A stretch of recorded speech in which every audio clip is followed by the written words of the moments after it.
fasting is very popular right now. What are the top fasting mistakes that people make that actually leads them to lose the benefits of fasting and actually potentially even gain weight? Yeah, it's really interesting because it's not what you would think it is. Yeah.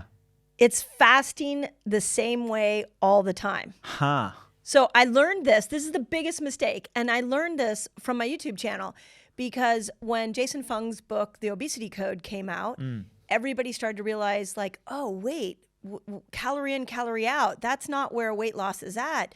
We need to think about weight loss from a hormonal standpoint. And he taught the world really how to use fasting to change the hormone of insulin. And so everybody started doing what I call them OMADers. They all started doing one meal a day. Yeah. They got amazing results. And at the same time that explosion was happening on my YouTube channel, I was teaching something called feast famine cycling, where you kind of go back into mimicking what our primal ancestors did, which is have a feast and then go through these famine periods. And people were losing weight with feast famine cycling and not getting stuck.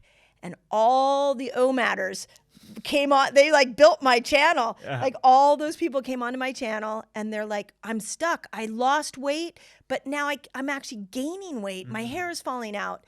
And it was crazy. We have to vary fasting, which is really difficult for people to understand. Totally, yeah. And I think this blends in quite nicely with what you refer to often as this sort of evolutionary lens as to how fasting has been part of our makeup and part of our genetic code. Yeah. How should people think about fasting? So we know just from what you said, it can't be a one-size-fits-all, matter once a day thing. It has to be varied. So how do people conceptualize that through that evolutionary lens? What had we had to endure that has led to fasting being something that is beneficial for us? Yeah, so it's really interesting. I constantly in my brain go back to what did our primal ancestors do? Because we are in an evolutionary mismatch, both men and women, especially women with hormones. But the modern world is making us sicker and sicker and sicker. And so if we go back to what they did when it came to food, they came out of the cave. There was no refrigerator. There was no pantry. You couldn't have, DoorDash deliver it to the cave. None of that existed. So they had to every day go and find food to be able to survive. Sometimes they would find food very quickly. Sometimes it would take them days to find food. So what's really interesting about fasting is we had to rely on an alternative fuel source, kind of like a hybrid car. We had to go into this fat-burning ketogenic energy system in order to make ketones to power up our brain and give us energy, and it kills hunger. So that we could go find food. And then we would find food, we would bring it back, and we would feast. And sometimes that feast, like if there was a big kill, would last a couple of days, and then they'd go do it again. So that's how we are built to be. What's really interesting is that when I was putting Fast Like a Girl together, I found a hypothesis that is really fascinating. Yeah. It's called the thrifty gene hypothesis. Okay. Have you heard of it? Yeah. Yeah, and I've actually talked to some genetic specialists, like, can we actually measure this gene? And the idea is that the humans that evolved out of that moment in time had this genetic profile that allowed them to go without food. The ones that didn't have that genetic profile died. And so that gene didn't continue on in the generations. So their belief is that we actually all have that gene in us now. And when we're eating all day long, we're actually now going against our genetic profile. Yeah. And they're believing that maybe it's this thrifty gene that is contributing or accelerating the prevalence of diabetes and poor metabolic health. Yeah. So what I'm hearing, I guess, from you is, considering we are taught at a very young age, breakfast, lunch, dinner. Yeah. These are the 3 meals that you have every single day. You're meant to eat at certain times.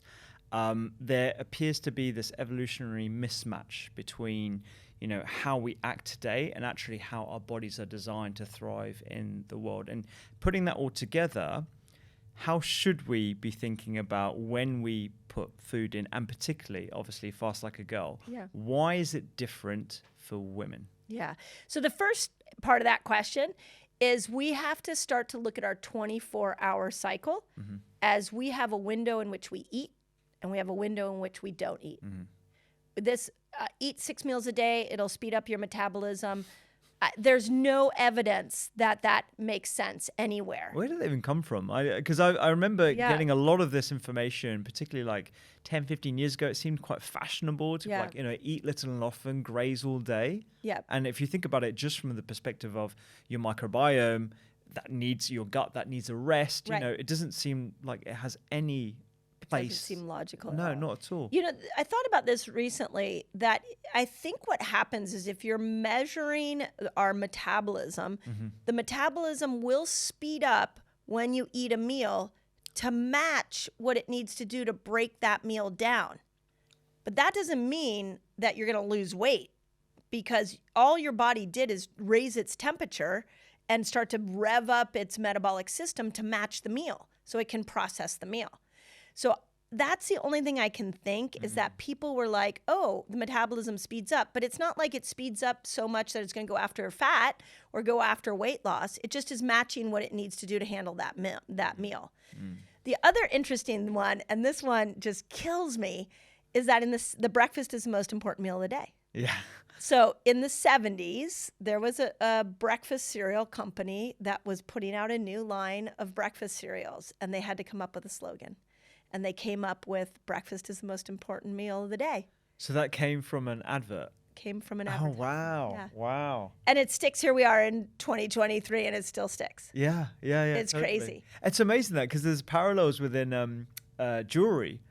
So, this whole sort of, I'm saying this because I recently got married about a year ago now, and I got engaged a year before that. And I remember like chatting to some of my friends about, how much I should be spending on an engagement ring. And what I was told from multiple different sources is 3 months' wages. That's how much you should be thinking, which is a lot, right? That's a lot. Where that came from was apparently a De Beers advert decades ago.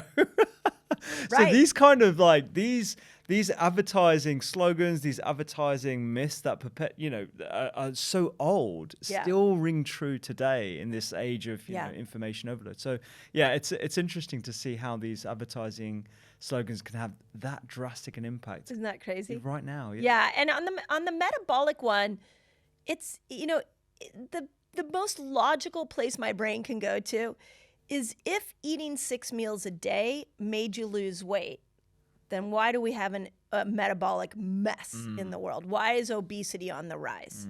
Because that isn't working. If all of the dieting we've learned up until this point worked, you and I wouldn't be sitting here having this discussion. My book would have never even come out because everything would have been working, and people would be able to lose weight based off of calorie in, calorie out, eating 6 meals a day. Maybe I'll just move my body a little more. The things that we've been taught about food and what it does for weight loss and weight gain, like 90% of them are wrong. Yeah. It's crazy. Yeah. So I think we have to question where these thoughts get in our head. So that would be the first thing I'd say. The women versus men. This one is really interesting. And I keep unpacking more and more and more because hormones fascinate me. But if you look at the human body, the number one desire of the human body is to stay alive. It will do everything it needs to do to stay alive. Like one thing I've been saying about weight loss recently is if your stress is really high, I could give you all the fancy fasting tips, but your body isn't making weight loss a priority because it thinks it's being chased by a tiger. So it's got to get away from the tiger, and then it'll come back and drop weight, have you drop weight. The other thing that I always think about with weight loss is that all fat is your body tried to store something, and it didn't know what to do with extra hormones, toxins, glucose. And so thank God it put it around your belly and not around your heart. Yeah. So there's so much mismatch there. But with men and women, survival is number one. And then for women, the second priority is reproduction. Yeah. So when we come to weight loss for a man, we just have to make sure that he's like not stressed out. Right. And follow some of the principles, like just compress your eating window, leave a little longer timer for fast, and you will drop weight like this. Okay. For a woman, we have to go, okay, how do we fast according to the reproductive cycle? And it doesn't matter if you're 25 or a postmenopausal woman. What do we need to do to be able to make your reproductive hormones happy? Yeah. And that is a complicated answer, because estrogen and progesterone, estrogen comes in the front half of a woman's cycle, progesterone comes in the back half. They have massively different food requirements. Estrogen loves when you fast. So keep glucose down, do a lot of fasts, and estrogen is going to thrive. Progesterone is completely the opposite. In fact, you have to keep glucose up. And you know how we know this? Any woman you ask will tell you, I am so hungry the week before my period, and all I want is carbs. Yeah. And for years we've been villainizing this. But our smart bodies were like, bring glucose up so we can make this key hormone so we can shed the uterine lining. And once I identified that, I was like, oh, okay. So fasting has to be timed to these two hormones, which is why we can go into a longer fast in the beginning of our cycle. And then as we get closer to that week before our period, we need to stop fasting. Yeah. Before we unpack fasting a bit more, because I definitely want to ask you a bit more about what actually happens when a person is fasting for various different lengths. But I don't want to make the assumption that even the women listening to this podcast understand what happens during a cycle, because I think there is, I don't want to make the assumption as a health professional that everyone understands the difference in the different phases and all the rest of it. So why don't we go through what happens very briefly during the cycle, and also the way I love as well how you've done it in the book, how you've described those different power phases, manifestation phases, nurture phases, because I think that is it's very emotive, and it's a very great way of understanding exactly what's going on during those cycles. And it's definitely helped me, even me, someone who's been practicing for over 15 years, understand a lot more about how someone might be reacting, what emotions they're going through, and where they're sort of, where their the advantages are and the disadvantages as well. So why don't we go through what happens in the cycle, and then we can go into how you describe it. It's so funny is when I went to really break the cycle apart, it's like follicular, luteal, like, oh my God, the only part that women know or anybody knows is ovulation, because we know, hey, you want to get pregnant, focus on that. Don't get pregnant, focus on that. But there's so much vernacular in the in hormones that isn't easy to understand. Totally, absolutely. So I'm like, if we're gonna get women to understand this, I need to give better names. Totally, so I renamed them. Yeah, I love that. And I honestly, now I think about it, I'm like, that makes so much more sense, because it's less descriptive of the biology, but it's more descriptive of the emotions and the process and the what actually goes on during that 28 to 35 day, however long the person's cycle is. So thank you for appreciating I appreciate that, honestly, massively. So day 1 through day 10 I called the power phase. And the reason I called it a power phase is because it starts off with our hormones being the lowest. When our hormones are low, we actually sometimes feel our best, because we're just a little more emotionally stable. We can be, we can, I don't want to say operate like a man more, but we can fast more. We can eat more. We can go into keto a little more. We can exercise more, and we feel fine. But then, as we go into like around day 5 or day 6, estrogen is building. So I wanted to call it the power phase because of 2 things. One, you can power up on all your health habits. If you want to go into a detox, if you want to fast, if you want to push it at the gym, fine. You can even power up at work. If you want to go into a long day of work, do it during that time. If you want to go socialize, do it during that time. So we are really can lean into this powerful part of us in that first 10 days.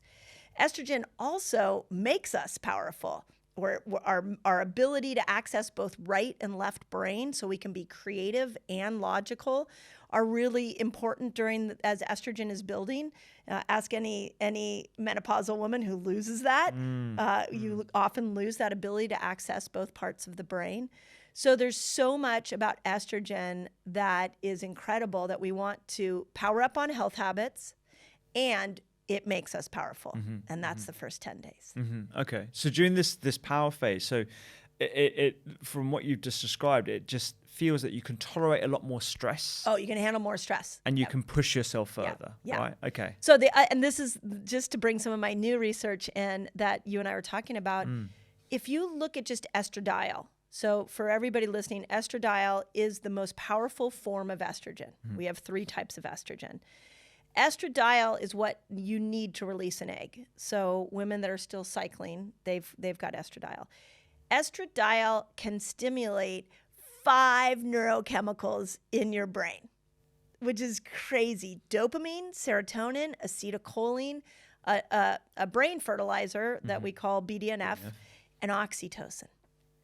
5 of things that make you happy, help you hold on to information, can help you learn new information, and make you feel connected to other people. So in that first 10 days of your menstrual cycle, you are wickedly powerful. And you're also very joyful. So I always say to the men, like, you want the best of us, go into some deep conversations with us. Like, if you want to resolve conflict with us, do it on like day 10. Like, we've got all this estrogen in us. We're going to be a lot more wanting to connect with you. We can think things through a little bit better. If I had a large company, I would put all the women at certain times of their month in one room together to create new projects based off of this powerful form of estrogen because of all the things she does. So great time to start a business, a new venture. Try and hit your PB in the gym. That sort of thing. Okay. This is great, I think, because a lot of women that certainly in my life anyway, putting aside patients, see the menstrual cycle as an inconvenience as a result of, the ability to procreate. It's just something I have to deal with outside of, when I want to actually have kids, if I want to have kids. And this, I think, is completely turning on its head. It's putting a new lens, a new spin on it, and actually showing someone that they can feel powerful and empower them as to what's going on and why their body is so impressive.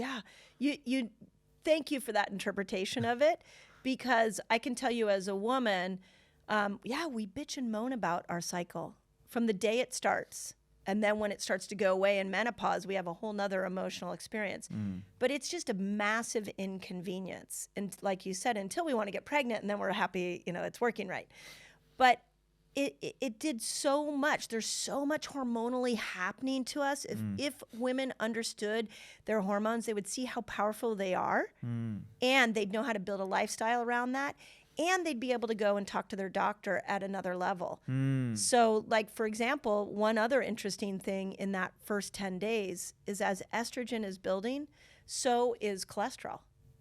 So you actually have higher levels of cholesterol the first 10 days of your cycle. Oh, wow. Now, it's good cholesterol. It's HDLs.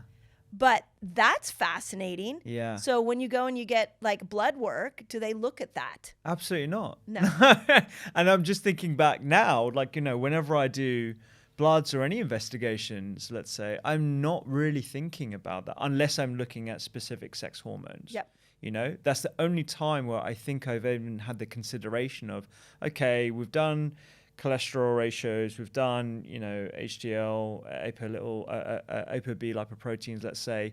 I'm not thinking, okay, well, when was this woman, where was she on her menstrual cycle? I've got no, and there isn't an indication on a lab either where I can indicate, okay, this woman was on day 10 or day 21 or whatever it was. And so that's fascinating, because that opens up a whole can of worms, doesn't it? About what other things are we doing at different stages of the cycle that could impact the results, and therefore the interpretation of those results that leads to management further down the line. Wow. And I haven't even studied all the blood work. I did, and I'll send you this article. I did find one graph on PubMed that was showing all of the amino acid changes, all of the neurotransmitter changes, all of the pretty much there's about 20 different neurochemical changes that are happening in a woman through her menstrual cycle. And mineral use, vitamin use, all of that changes at different parts of our cycle. Wow. So, like, for example, we tend to use more amino acids post-ovulation. Okay, why would you use more amino acids post-ovulation? Well, because you need more aminos to be able to make progesterone. Okay, well, let's put that in food terms. That would mean I need more of a complete protein in the back half of my cycle so that I can actually make progesterone to shed the uterine lining. Wow. Like you start, and then you go, okay, well, what about if you're vegan? Okay, well, then maybe you're going to need to power up on some amino supplements. These are the kind of nuance that we as a society have to get into for women, but we got to find a way to simplify it. Absolutely, because personalized medicine is certainly having a moment right now, and I think that's what's left out of the conversation. Is okay, personalized medicine is great, but like, what about personalizing it for women according to their cycles as well? Just like you just articulated there with food, and how you would need more amino acids in that later stage of the cycle. That's fascinating, and it's kind of mind-boggling. I'm going to have to really go and read about it, so I'd love to hear a bit more about that article. I'll send you the article because it blew my mind, and I'm still trying to pull all the threads out because they looked at so many markers throughout the cycle that I'm trying to interpret it and go, okay, now how do we make this simple for women? So that's the power phase. Okay, that's the power phase. Yep. And then the first, and I'll explain. The first bit, the power there's phase. two of them, Then ovulation is really interesting. And again, I'm like, God, the human body is so cool. Like how we were designed is brilliant. So during ovulation, estrogen peaks. So we are mentally at our best somewhere around day 10. So ovulation is day 10 to day 15. In the book, I called it the manifestation phase. And I did that very purposely because, of course, you can manifest a baby if that's what you want to do. But because of these hormones, you could manifest a lot because you are hormonally locked and loaded for performance during that time. So if you have a new business project, do it during ovulation. You want to go ask for a raise at work, do it during ovulation. You have a conflict you want to play out or work out with somebody in your life, do it during ovulation. I had a man come to me and chat with me about his teenage daughter and how she's so hormonal and I just don't understand her. And I said, do you know her cycle? And he's like, no. Should I know her cycle? I'm like, you should know her cycle because you would never try to resolve a conflict with her the week before her period. Do it during ovulation. She is hormonally prepared to sit down and talk to you. And the reason for that is because you've got estrogen at her peak. You've got testosterone at its peak. So testosterone for women is more than libido. It's motivation and drive. So this is why I think a work project would be great during this manifestation phase because you're motivated, you're creative, you're articulate. So you've got all these hormones that can help you fully embrace your brain and use more parts of your brain. But testosterone, like think about this for a moment. So you guys get testosterone like every 15 minutes or so. It kind of pulses in. You're in a 24-hour cycle. We get it 5 days out of the month. So now, if we get in even to libido, we're at a hormonal mismatch in libido. So ideally, if you're married, a man and a woman are married in a heterosexual relationship, you would want to know when your wife's or your partner's testosterone is coming in. That's when she's going to want to be with you. And she's got all that estrogen, so she's going to really want to connect with you. Whereas as we go into the back half of the cycle, you'll see that you pretty much should leave her alone. I'll explain that one in a moment. So, and then the other thing I thought about was, okay, wait, testosterone also helps women build muscle. So why do we have women working out in a week schedule? We should have women do a monthly workout calendar where during that 5-day period, she's lifting weights. Maybe one day it's bis and tris. The next day it's legs. The next day it's chest and back. And she should be lifting really heavy weights if she wants to build muscle to use that testosterone. Right. So there's parts of the cycle where you would do better overall by focusing your workouts. Not saying that you can't do weights outside of that time period, but you do better if you focused on muscle protein synthesis, working on heavy resistance, making sure your protein levels are adequate during that time, because overall it's going to lead to better outcomes. That's right. Now you're working with your hormones. Exactly. And the sort of like pattern and the theme that I'm hearing is you have to understand your cycle. It's almost like you have to understand the manual for your body to get the most out of it. That's right. Which is it's annoying. I'm just trying to think of like the devil's advocate here, because I know the women in my life will think, well, you can just do it anytime you want. You don't have to think about this stuff every 30 days. You have to plan it on your calendar. But for you to get the most out of your body, understanding your cycle and when you should push yourself, when you should go to the gym and do certain types of targeted exercises is gonna have a massive impact. Yeah, and once you find a rhythm with it, it gets easier and easier to understand this. What I find to the women in your life, I would say, what I find is that when you first hear this, it's mind-blowing, which is so silly because it's in our body. We should have been taught this. Like the day we got our period, we should have been taught this. But then once you find the rhythm, you're like, oh my gosh, all my health habits have never been easier. Because now I've got them in sync with my hormones. And so it just starts clicking. And every time you tried to muscle through something to get some kind of result in your body, it's now coming much easier to you. Yes, yeah. Which is crazy. Yeah, that makes so much sense. Yeah. And again, another sort of theme I've heard from obviously reading the book, but also listening to you on other podcasts is everyone should understand where you are in your cycle, who's close to you in your life, right? Yeah. So I should know where my wife is on her cycle, my sister, my mother, or not my mother, but everyone should understand where people are. The sort of devil's advocate, and this is definitely not your intention for sure, I think some women might listen to that and feel like, well, that's kind of my business, and I don't really want people to treat me differently based on where I am in my cycle and what they believe I will be feeling in that moment. I just want to be treated in the same way as my male counterpart. Yeah. What do you think about it's that? Such a good question. I can understand the desire to keep something like a bodily change that happens to you to yourself. So if you don't want to verbalize it, I can totally respect that.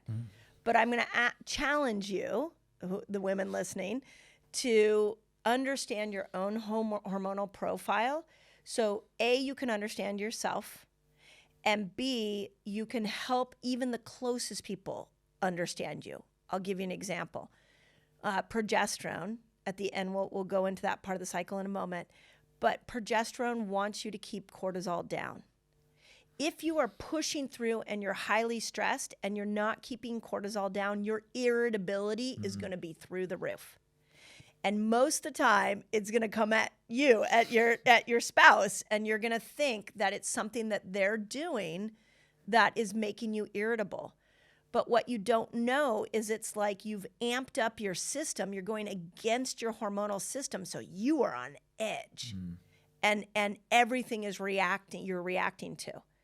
So I'm going to say for your happiness, let's just make sure you understand the ebbs and flows and how to cater to these hormones, just for your mental health.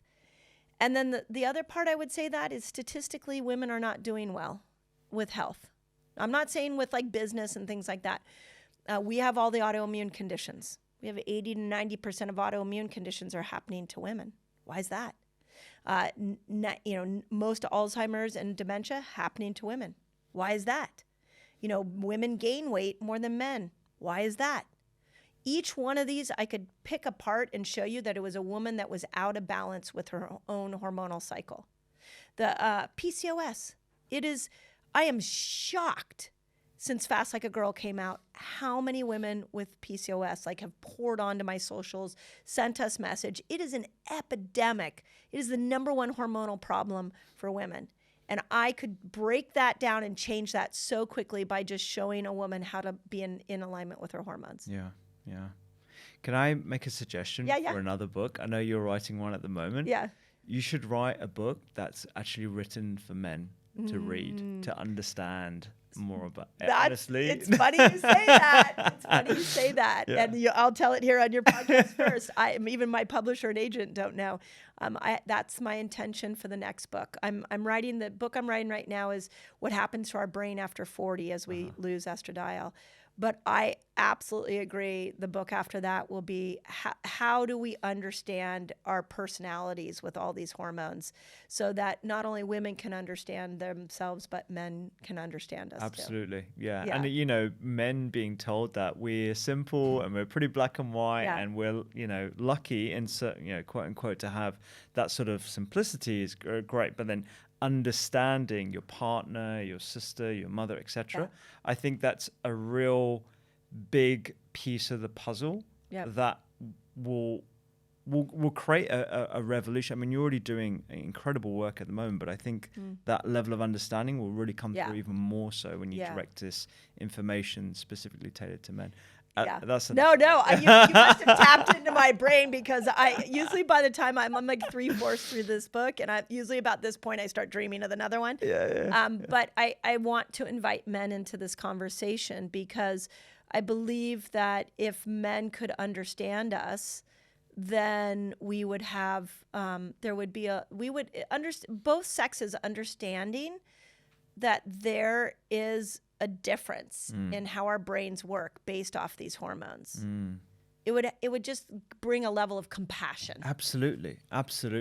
Yeah, that level of understanding will definitely be followed by compassion. That's for sure. right. Because I felt like when I was reading the book and reading it, from the perspective of a man and someone who's worked in medicine for many years now, I actually gained a lot more understanding of like my mum and my sister and everyone. And I've never really thought about it in those terms before. I understand the science behind it, obviously. I understand the different phases. Yeah. Obviously, they weren't called the power and manifestation phase. But, that really did unlock a lot of things for me and strategies as well that I could use to have a much more balanced and fulfilling relationship with my wife and all the women that are most important to me in my life. Yeah, because when you understand the hormonal shifts we're going through, we're not hormonally the same person every single day. You are pretty hormonally the same every day. You make testosterone, it goes up into the brain and converts to estrogen. So you only have to focus on testosterone. But sometimes we have estrogen, sometimes we have testosterone, sometimes we have progesterone. And those three hormones make us act different. Yeah. So one of the things that I've found in just talking to so many women is that we first will turn on ourselves and start to think we're doing something wrong when we're not getting the result we want, whether in work or health or life. We start thinking it's our problem. But we didn't take these changes in hormones into account.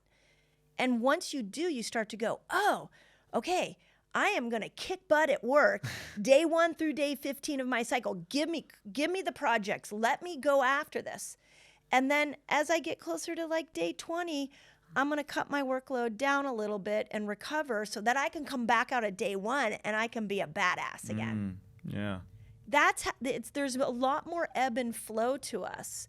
And so I want to be sensitive to the women that don't really want to share their period, their menstrual cycle. Sure, yeah. A lot of women don't even want to think about it, but you are hormonally driven and it's time for us to start to understand this. I don't know why it took till 2023. yeah. So I haven't figured that out yet. I think, this conversation, I'm glad we're having it in such a frank manner. But I guess it's slightly unfashionable, isn't it? Right now. Right now for sure. We actually have an app that we are launching. It's out in the world. People can use it now. It's Fast Like a Girl app. And you can go and put the day of your cycle in, and it'll tell you what fasting length, what food, what supplements. Brilliant. Yeah, it's brilliant. It's really in the beginning stage. When did that launch? We launched it with the book, and it was very minimal. Okay. So now each month we're upgrading it. Because just based off the information. So, but our biggest challenge is we can't really store the information because it's personal, private Of course. information. Yeah. So it would be nice if it could track you and keep you tracked, but that's a whole nother next level. Yeah, totally. Complication. Yeah. There is a way to hold that information on the phone whereby you don't have access to it. We can talk about it afterwards. I only know this because I've gone through my tech journey at the moment, and privacy is a big issue because we, people who use our app put their health goals in. So, if your health goal is brain health, or we're adding menopausal health as well, it has to be on the phone, and we don't have access to that. And if we do see anything, it has to be completely anonymized, and there's quite strict rules with Apple and Google and all the rest of it. So there is a way around it. Okay. Yeah. But that's super exciting. But I know. So we're trying to bring it to and make it a lot easier for women to understand. But the comment about it's not fashionable, it's like yes, and I'm going to go back to the statistics on women's health. Women are not thriving, even infertility. I mean, since Fast Like a Girl came out, I cannot tell you the number of 20 and 30-year-olds that don't have a cycle. So I'm trying the best to make it as cool and fun to look at as possible. So let's go to the next, back to the power phase, right? Yeah, so we've had the manifestation phase, and so you come out of manifestation, it ends at day 15. And then your hormones drop again. So I gave that another power 2. I call it the second power cycle. So you can fast as much as you want. I encourage you to go low carb. Like we're back at, you could work out, everything you could do in power phase 1. And that one's a really short phase. It goes about day 16 till day 19, 20. And then day 20, we move into the nurture phase. And this is the whole, like the game changes for all women at this point. And this is why I called it nurture. I originally thought about calling it the chill out phase. Because I was like, okay, all the rushing women in the world, you need to just chill out during this time.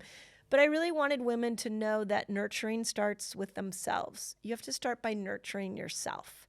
And one of the things we know about progesterone outside of glucose needing to be high, if cortisol is high, progesterone becomes shy.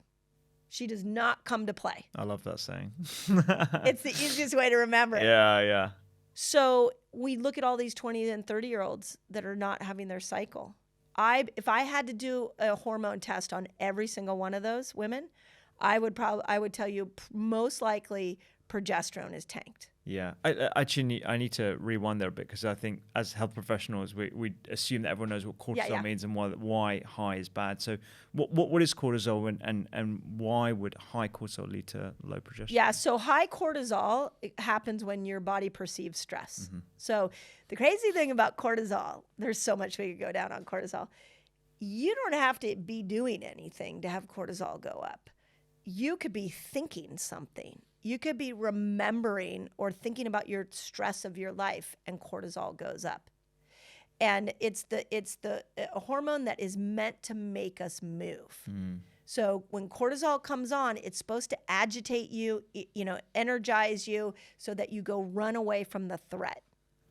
But what's happening right now to us is that we're getting all these cortisol surges and we're not moving. This is a big problem with why people in general gain weight, is that the body just stores all that cortisol because it's not being used. So stress is a very interesting one, because it's not just like I have my to-do list is too big. It's this is another reason the next book has a huge emotional piece to it, because we've got to start working on some of the emotional blocks that hold us back, because it's raising cortisol all the time. It's just pumping up cortisol and pumping up cortisol. Absolutely. It's interesting. Like, I know you're a proponent of using CGMs. I tend to tell people to use CGMs intermittently rather than the entire time, just to give someone an idea of how they are processing certain foods and all the rest of it. And I've had a few patients now who happen to be women, where we've just seen like high levels of glucose, and we've matched that to when they're at work. And they haven't been snacking. They generally have a very good diet, but you can just see these like little spikes here, and you just know that's the cortisol that's released from your glands that dumps sugar into the bloodstream, because you're perceiving that saber-toothed tiger or whatever that threat is that you need to run away from. Yep. And that for me has been another level of the CGM sort of movement here that's giving people a lot more information about exactly how their body is thriving in this very unusual world that we find ourselves in, thousands of years after. It's such a good point. The first time I started to use CGMs in accordance with fasting, I was on a 3-day water fast, and I was in the second day of fast. So I haven't eaten now in 2 days. I had a CGM on, and my teenage daughter walked into the kitchen where I was sitting and barked something at me. And like irritated, and we got in this sort of mild fight. And then I scanned my CGM, and my blood sugar went through the roof. Wow. And I was like, oh my God, I haven't eaten in 2 days. Yeah. But to your point, that's exactly what happens. When stress goes up, the body releases all that glucose. And if we go to a huge motivating factor for women that are trying to lose weight, is that every time you're in this stressful environment, spiking glucose, when the stressor comes down, all that glucose and cortisol now has to be stored somewhere. So it's going to get stored as fat. So cortisol is a huge piece of this. Yeah. And that's why progesterone, you need glucose to be up, and we can chat about what foods would do that, but you've got to keep cortisol down. Now the trick is, how do we do that in this modern world? Yeah. So I think it's like you might decide to not do your most extreme workout and your most extreme, if you got a lot of work at work, you wouldn't mix all the cortisol rich, experiences of life together at the same moment. Could you say no more during that time? Could you turn down social engagements more? Like it's just allowing yourself a little more nurture time. Sit on the couch a little more, and really go inward. Progesterone makes us more intuitive, so we're actually a little more inward the week before our period. If we're irritable, it's because you're asking us to be more outward. Yeah. And we want to be more inward. We intuitively want to be a little more in a recovery mode. Even I'm an extrovert, and I still, the week before my cycle, when I had one, was like, yeah, I'm kind of happy sitting on the couch. But what we're taught in this world as women is to keep pushing on through. Absolutely. Yeah. Absolutely. I can see that, with patients and the women closest to me in my life, of constantly trying to keep at a level the entire time. So whether it's your exercise regime, whether it's your fasting regime, whether it's, performance at work, just constantly and being present for friends, going to social events, all that kind of stuff. And this is where I'm quite excited about your app, actually, because that little nudge, that little notification, that little reminder of, this is time for you to be a little bit more introverted, a little bit more introspective. Actually, this is a time where you can take time for yourself and feel good about that, and actually believe, as you are, that you're doing good for your body in the long run. Like that would be a very and this is where the words come into play. What if the whole world could just say, hey, I'm nurturing myself today. I can't make that social event. I'm just nurturing myself. What is somebody going to say? Like, what do you mean you're nurturing yourself? Like, it's a compassionate way to talk about hormones. And as opposed to like, it's the week before my period, I'm just not in the mood, which is what we do now. Absolutely. I wonder if there was like a social experiment that you could do where you actually match a woman's work month and just see the levels of productivity and levels of happiness if you were able to essentially, not gift is probably the wrong word, but it's the one that I'm going to use. Gifting that time off during that period, and then the rest of the time period, you're on like higher hours or the same amount of hours as everyone else. But I have been trying to figure that one out. I absolutely agree with you. I've been trying to figure that one out because you would need the corporation or the company to know that you're not asking women to be lazy during that time. You're giving her recovery, so when she comes out of the gates, she is ready to go on day 1, day 2. Now, I think it would have to be, we've actually talked about it quite a bit within our company. And what we've come up with, and it was a couple years ago, Spain actually had a menstrual leave that and maybe it was for the government officials, but it was that 3 days out of the month, and they wanted to do it when a woman's cycle started, that a woman could take 3 days off at the beginning of a month when her cycle started. And no questions asked. It was a menstrual leave. I think that's how you do it, but maybe you have to do it for both sexes. Yeah. Maybe you have to say, hey, everybody's got 3 days. You get to decide when you use them. Yeah. Yeah. And then a woman could use them the week before her period. Yeah. Well, I think what's getting more fashionable these days, just thinking wider, is this concept of the 4-day work week. There you go. And then universal basic income, of which there are some really interesting experiments going on in Finland and India. And we've had Professor Guy Standing on the podcast before, who has studied universal basic income in a lot more detail. And I think there's parallels there that we could essentially use when it comes to, improving productivity and happiness within the workforce. Right. Which it could actually be at the benefit of a corporation as well, who are financially motivated. I'll tell you, while I was here in London, I went and spoke at Amazon headquarters. Oh, nice. And they have a menopausal group. And so they wanted me to come talk about the menopausal changes. And the woman who was leading the group told me that they are seeing that if women are not given through menopause, if they're not given enough understanding by a corporation, they're leaving the corporation. And that ultimately that destroys the profits of the corporation. It's costing them money to have women leave. Absolutely. Particularly senior women who've got experience, have that managerial skill, et cetera, et cetera. Yeah. So, I mean, it's so crazy when you start to think about this. I mean, it's for menstruating women, menopausal women. If we all just brought this hormonal conversation to the surface and have collaborative conversations like you and I are having right now, and figure out what would the workplace look like, what should exercise look like, what would food and all the things that we're talking about, and come together and brainstorm this, we would not only save women's lives, we'd not only get the best out of women, but now we're looking at profits in the workplace. Yeah. It's that important. Yeah. It's a confluence of all those different things, health, happiness, and productivity in the workforce that everyone, I believe, can get on board. That's right.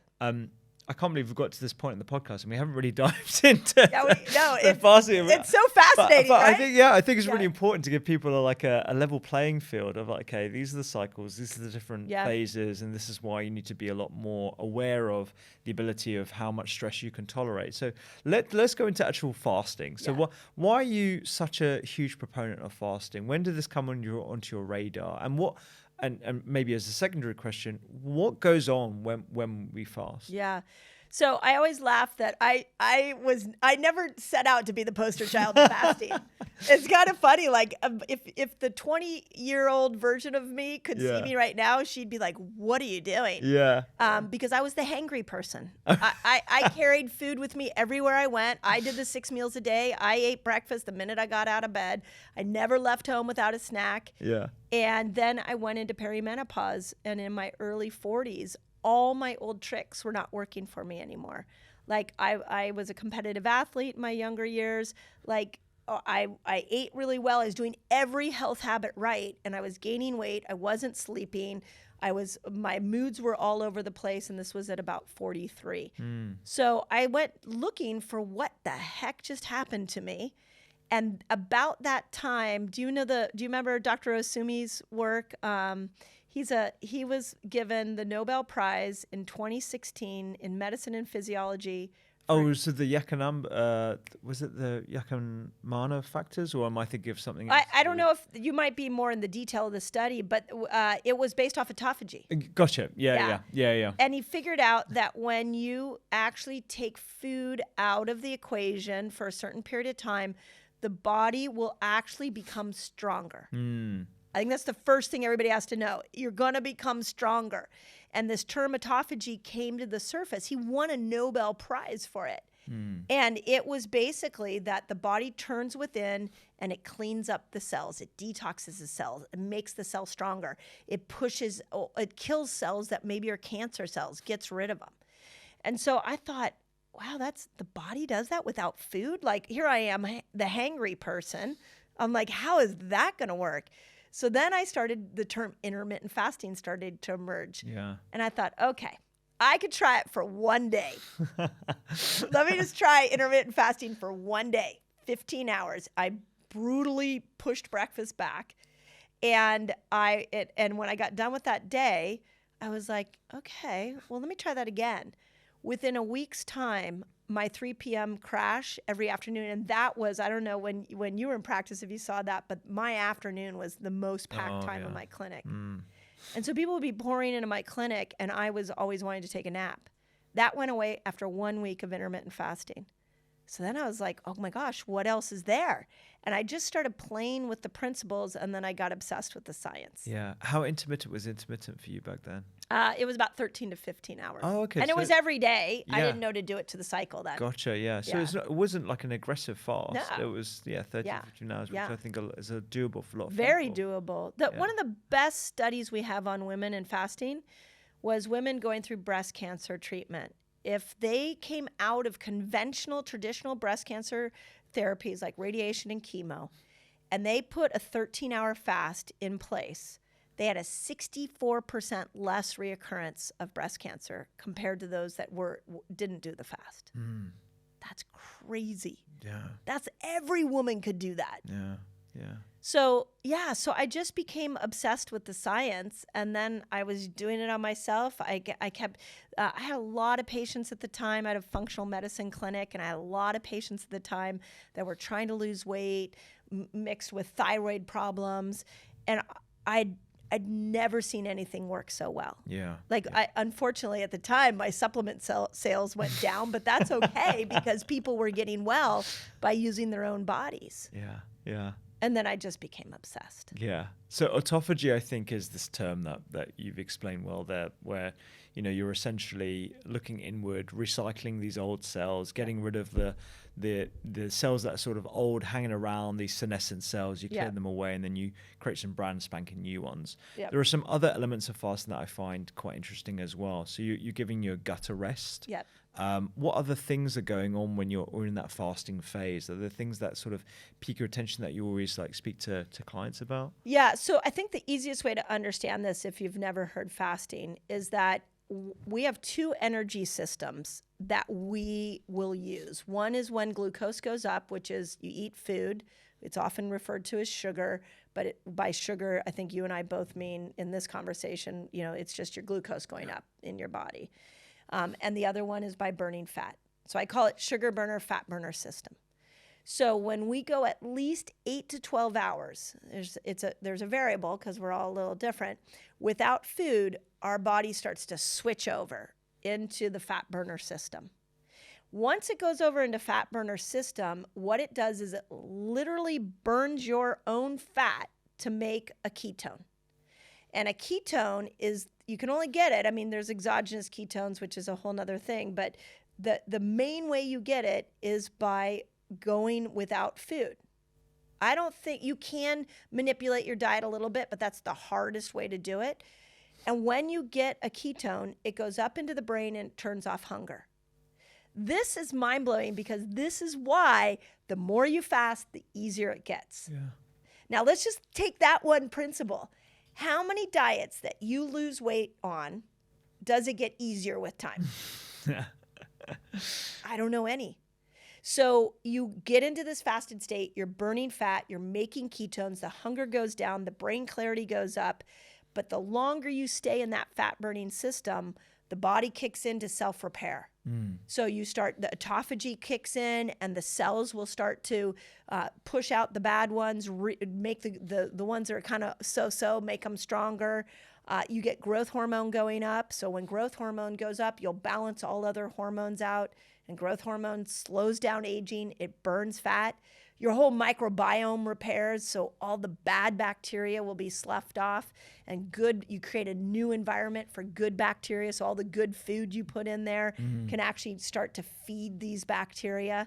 You reset your whole dopamine system, and you'll get new dopamine receptor sites that form, and if you stay in there long enough, you'll reset your whole immune system. During the pandemic, we should just put everybody on a fast. So it's like magic over there. Yeah. Yeah. And the longer you stay, in the book, I lay out 6 different length fasts. The longer you stay, the more healing happens. And then you get your little dose of healing, and then you switch back to food. And the way you're teaching food is like, yeah, now we pair like your teachings and how important food is with these 6 different level fasts. And this concept is called metabolic switching. You're going food, fasting, food, fasting. And now in both those states, you are healing. Yeah. Yeah.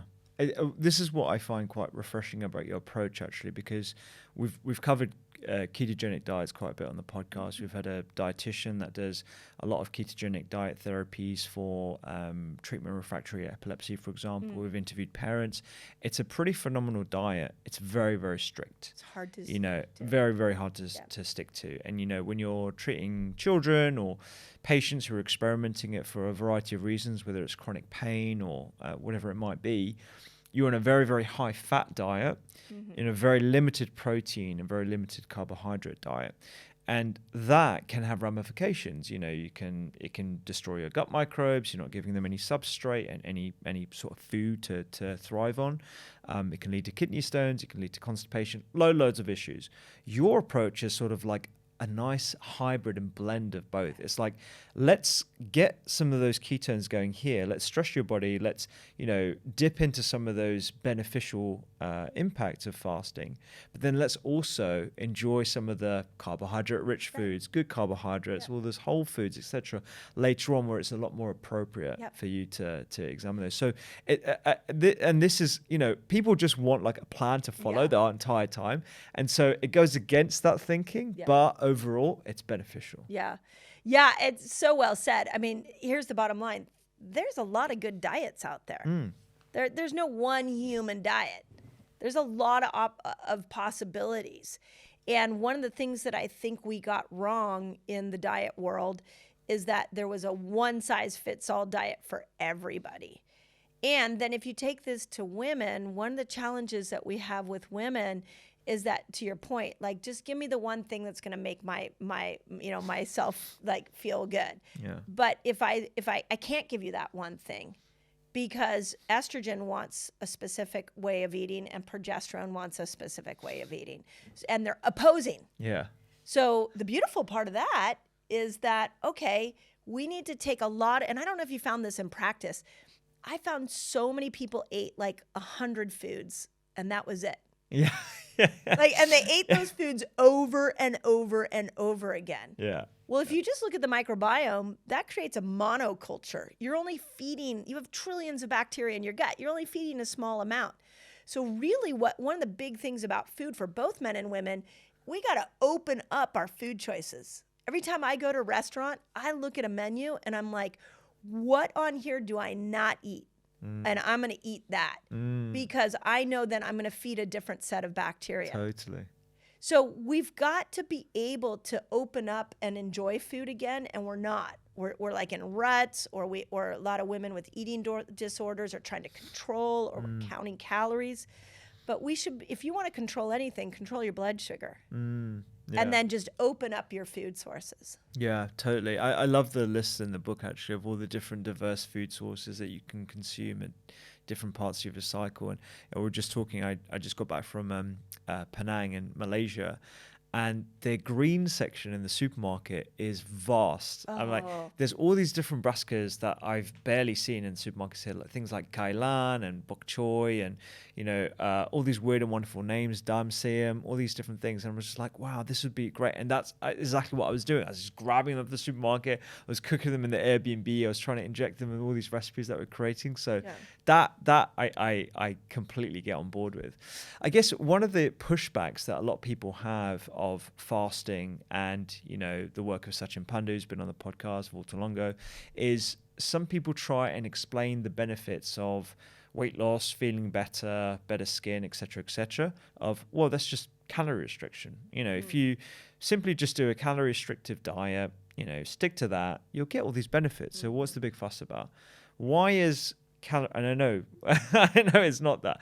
So why don't you explain to folks at home, why can you not simply explain the benefits of fasting, particularly fasting like a girl, through the lens of calorie restriction alone? It's a great question. So hopefully everybody knows that calorie restriction changes your set point.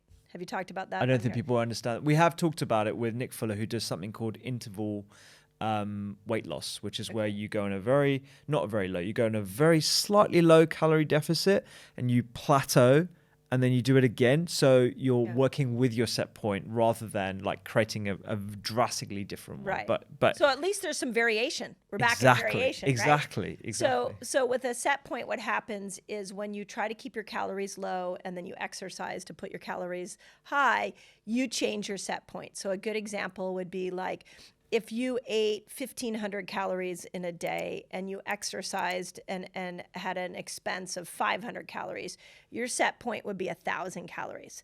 So your body needs that 1,000 calories every single day to keep where you are with your weight. But if you want to lose weight, now you got to get a set point lower than 1,000. If you eat more than 1,000, you're going to gain weight. So this is why calorie in, calorie out doesn't work, because our set points, as they keep changing, then now we have to sort of match our behavior to it. With fasting, you're not changing your set point. You are changing when you eat.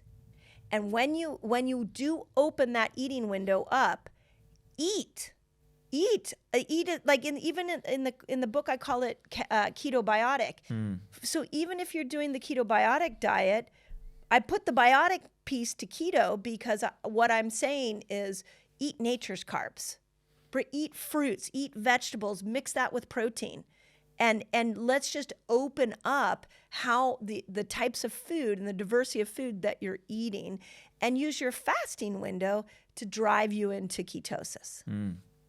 So it's you burn fat when you're in ketosis. That's the only way to make a ketone is to burn fat. And once you burn fat, fat typically doesn't come back. But I could go on a calorie restriction diet and I could look great for 2 weeks, maybe a month, but then as soon as I go back to any old habit, I'm going to be right back at gaining weight again. Yeah, and it's a common complaint from people, patients that I know who have been on multiple different diets that are essentially variations of a calorie deficit diet, right, and are usually quite short term as well, whether it's 60 days or 90 days, however long it is. And then you just look at the trajectory of their weight and you just notice it's trending upwards. That's right. And it's because your weight set point is changing. Yeah. And when you go back to the same level of eating, even if you're eating the same calories after your diet, whatever it might be, because your weight set point is a lot lower, that's when you're going to gain more weight. And there's also, the issues around losing protein, muscle mass, all that kind of stuff when you're on these diets. The other thing I would say, this is maybe a good reframe for people to think about, is if you go back to this metabolic switching thing. Okay, when you eat, you're eating for your hormones, you're eating for your microbiome, you're eating for antioxidants and all the minerals, amino acids. Like there's a lot of ways, as you know, that you can use food to accelerate weight loss and just support your overall healthy body.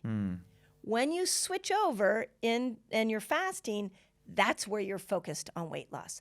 That's where you're burning glucose, you're burning hormones, you're getting all the toxins out of you. And then you dip back and you're like, okay, now I'm over here and I'm nourishing my body and I'm giving it what it needs.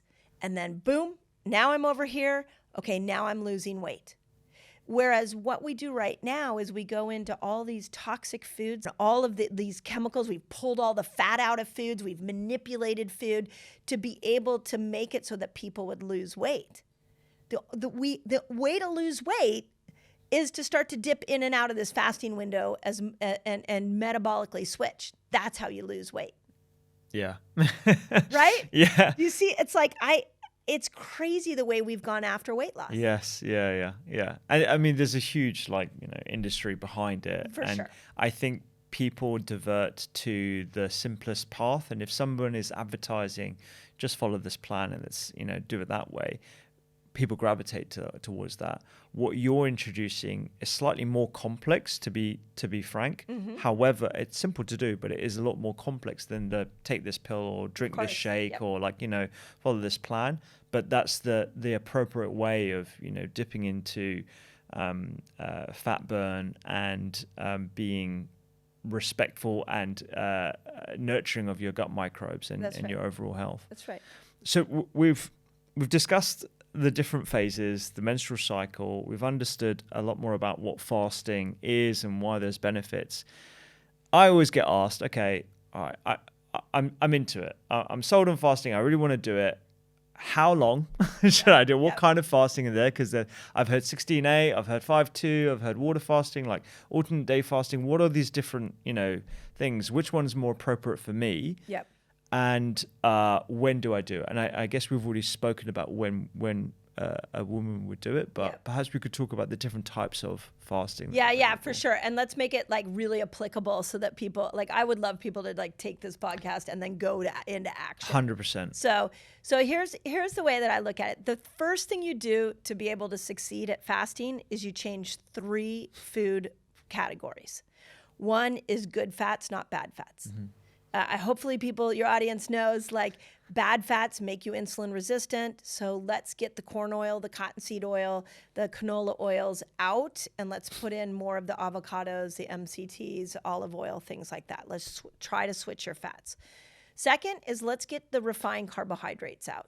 So these are the processed breads, cakes, cookies, crackers, pastas. Like, just go a couple of days. You can have potatoes. You can have fruit. Like, let's just get anything that man had to make is most likely highly refined. So let's go back to what nature made. And then the third ingredient change is let's get off all the chemicals. So this is your red dyes and your NutraSweets, and like, just start reading labels and get off those chemicals. Really smart 3 food changes that will make fasting so much easier. Okay, and you might maybe do it for a couple days. You don't have to do it a long period of time. Just like go, okay, I'm going to be really good with my food strategies for a couple days. Yeah. Then the second step is now when you wake up in the morning, you push breakfast back half hour, an hour. You could push dinner up early too, but I find so many people snack at night. Yeah. That I always say push breakfast back.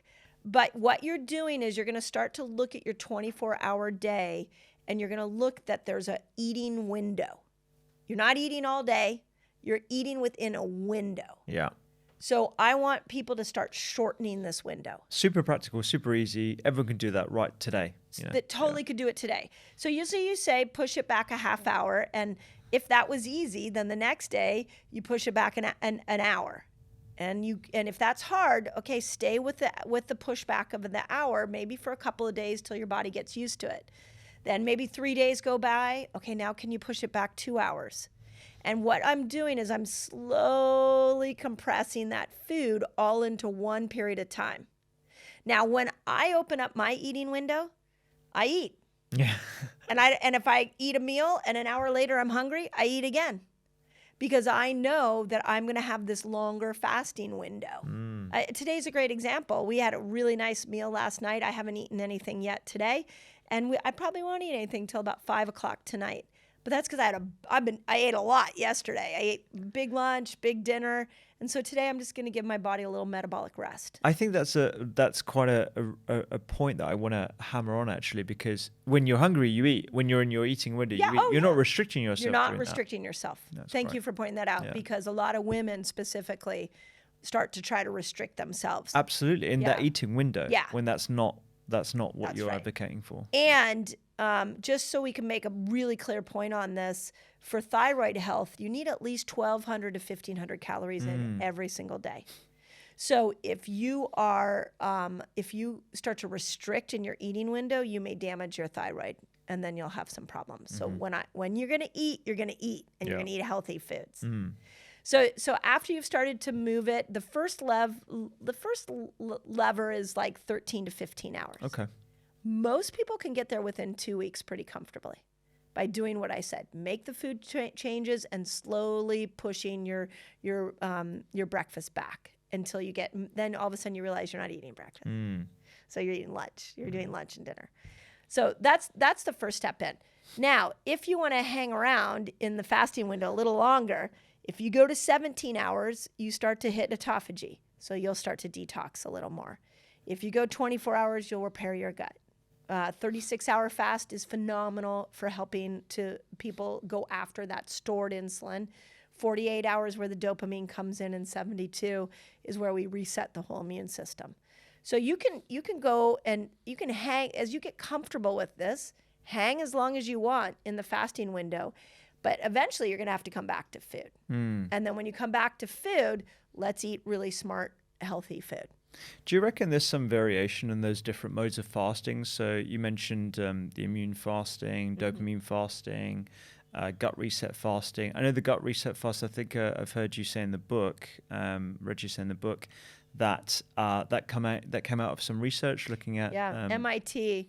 So it was interesting. So MIT did it on mice, which is always interesting because the hours in fasting in a mouse may be different than a human, but I always say it gets us in the ballpark. It gives us some sense. So at 24 hours, what they found is that there was a reboot of intestinal stem cells. Intestinal stem cells go in and repair the inner lining of the gut, and they do three things. It gets rid of the bad bacteria. It changes, the mucosal lining of the gut is like a thin saran wrap, like very, very thin. And so like a leaky gut kind of situation where there's holes in that saran wrap and toxins that are getting into the bloodstream, 24-hour fast starts to repair that. And then there's another interesting concept I found called geographical relocation, where the microbes sit in the gut and they clump together. And when they're clumped together, they can't absorb as many nutrients out of the food. But after a 24-hour fast, as these intestinal stem cells come in, those start to distribute out and spread out so that you can actually get more nutrients out of your food. Oh, interesting. Wow. So I like the 24-hour fast. Ideally, once you start to fast, if you could do it once a week, that's great. But at least once a month to just keep resetting your gut so you actually get the nutrients out of your food that you deserve to get. Gotcha. And you wouldn't do that 24-hour fast or any fast in that nurturing phase. That's right. Is that correct? That's right. Gotcha. Yeah, you see how quickly you got it? I'm getting it. You just wouldn't do it. If you're a woman, you wouldn't do it in the nurture window. I had so my old boss in A&E, you guys call it ER. I feel like I was in some way responsible for his sort of interest in fasting a couple of years ago. And I remember his fasting days. He'd walk around with like a cup of coffee, which I believe you're okay with, the black coffee, no milk or whatever. And he just used to come up to me during the day and like, I'm fasting and I feel like I'm on fire. He loved it. He would do it like once every 2 weeks or so. Yeah. And it would be his most productive days apparently. Oh yeah. So I, when I first learned about fasting, I used to do these talks to my patient base, and we would always do it, a big one in January. And I was like, I have to bring fasting to them, but they're going to think I'm crazy because I've been talking about food for so long. They're going to go, wait, I thought food was the medicine. Now you're saying no food is the medicine? So I went on a 5-day water fast. Oh, wow. And I gave the talk on the 5th day. Oh, wow. And what I did is I started to show the science. Walter Longo was the one at the time who was showing the 72-hour fast. And I was showing them all the science, and I could see their look on their face. And I knew so many of their objections. And then I revealed to them, I'm like, do I look like I'm tired? I'm like, it was on a Saturday. I'll never forget it. And I'm like, I haven't eaten food since Monday. And they were like, what? And it got I'm like, do I look like I'm going to pass out? I'm like, I have ketones. It was like the best talk I ever gave. So yeah, it supercharges you. What do you make of the, because Walter Longo's program is fasting mimicking, right? Yeah. And so it's just for those who haven't listened to those couple of podcasts that I've done with him, that's where it essentially mimics the process of fasting. So the increasing ketones, et cetera, et cetera. Do you advocate for that for people who are like, don't want to do the whole like no eating? So it's a fast mimicking diet. The Prolon is a turnkey system. It's based off of low calories. So he figured out if you keep calories and nutrients down, that you could still stimulate stem cell production and a bit of autophagy. It's a 5-day program. It comes in this beautiful box. Have you tried it? Yeah. I've had a couple of those. Yeah. And I think it's way harder than a water fast. I'm not going to lie, because you never get your glucose down enough to fully like get that wash of ketones that like kills hunger. You don't ever get it low enough to do that. And the food comes in prepackaged stuff. Yeah. I don't really like that. It's not organic. And so, and you're kind of dribbling your eating throughout the day. What we chose to do is turn it into like an OMAD experience. Right. So it's just one meal a day, eat all the Prolon in one meal a day. Right. Okay. I just, and it's just a little harder. It's so funny. You would think it would be easier, but it's harder. Yeah. You can understand it when you think about it from the perspective of the ketone production, what that does to your brain, how that inhibits satiety and all the rest of it. So, I can see it from that point of view. I haven't come across anything that looks at the ketone levels actually when people are doing the Prolon actually, but that would be really interesting. Well, I can tell you, like in a 5-day water fast, I'll get up to like ketones of like, 6.0, 5.0, 6.0. Oh wow. Yeah, in a Prolon, I'll get to about 2.5. Okay. Now, everybody, we live in a culture of more is better. When you're talking ketones, more isn't necessarily No, there's better. a window. Yeah, you just want to get into ketosis. So, so I definitely got less ketones, but I was in ketosis. Yeah, and just for the listeners as well, like nutritional ketosis is very different to the ketoacidosis that leads people into hospitals and we have to give them fluids and all the rest of it. That's more of a diabetic, complication. Yeah. Okay, so with those different modes of fasting, you have the gut reset that we talked about.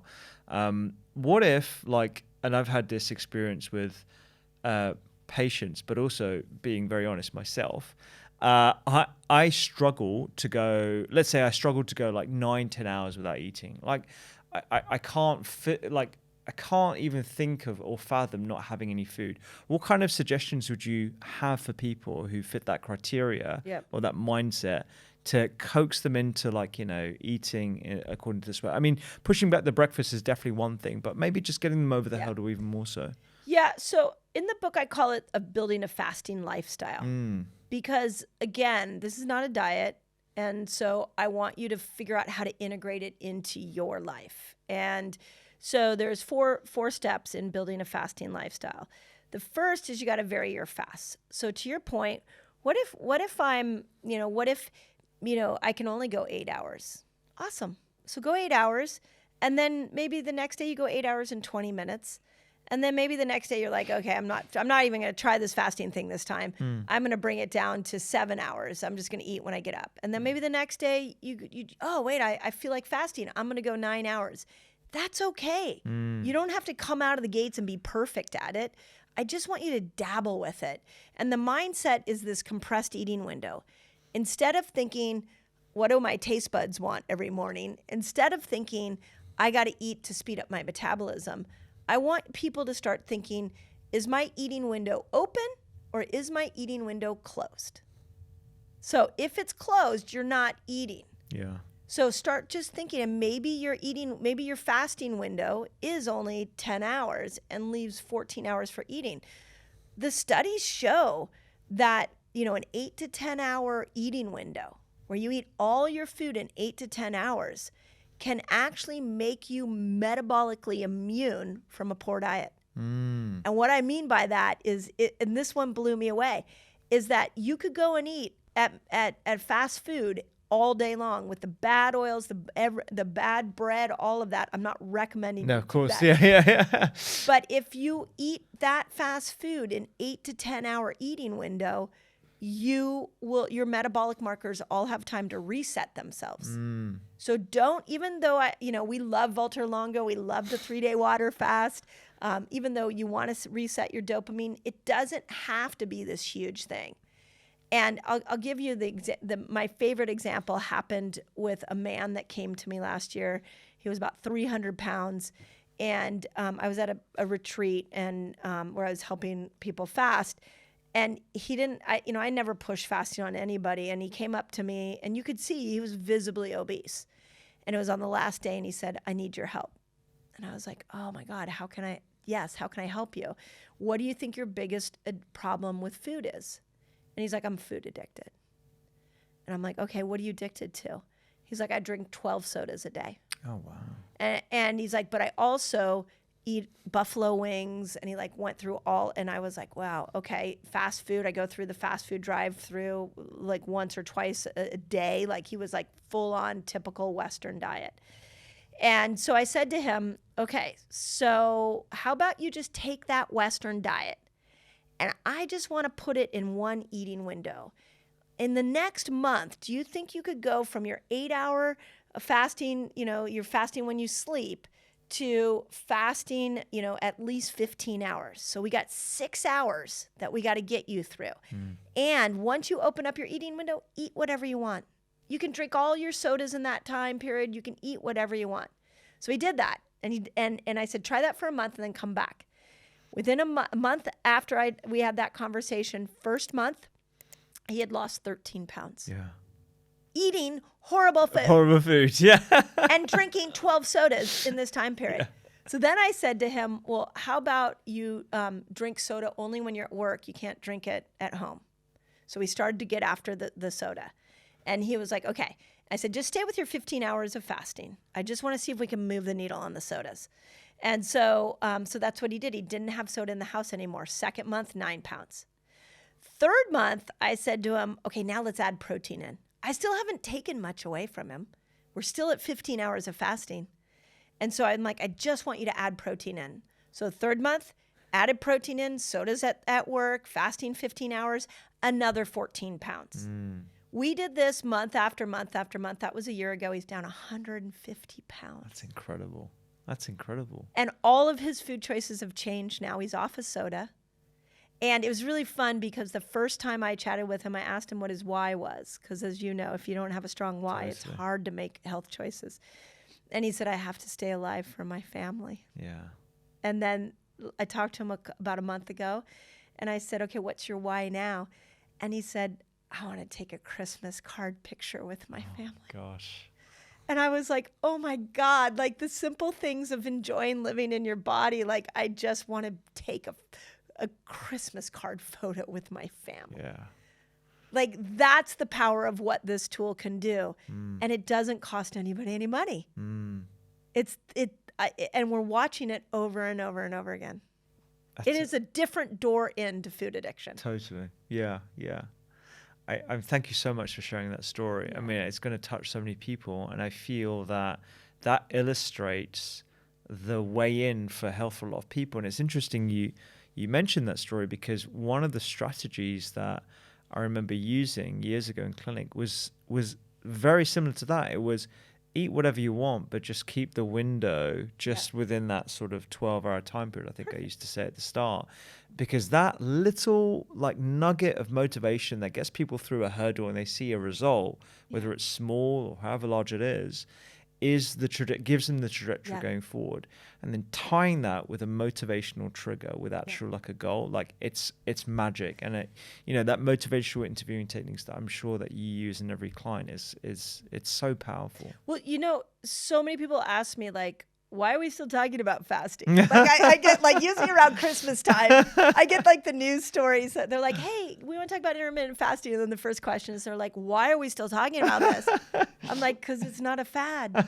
People are getting results. Absolutely. So, and it's free. Everybody can do it. And it's time efficient.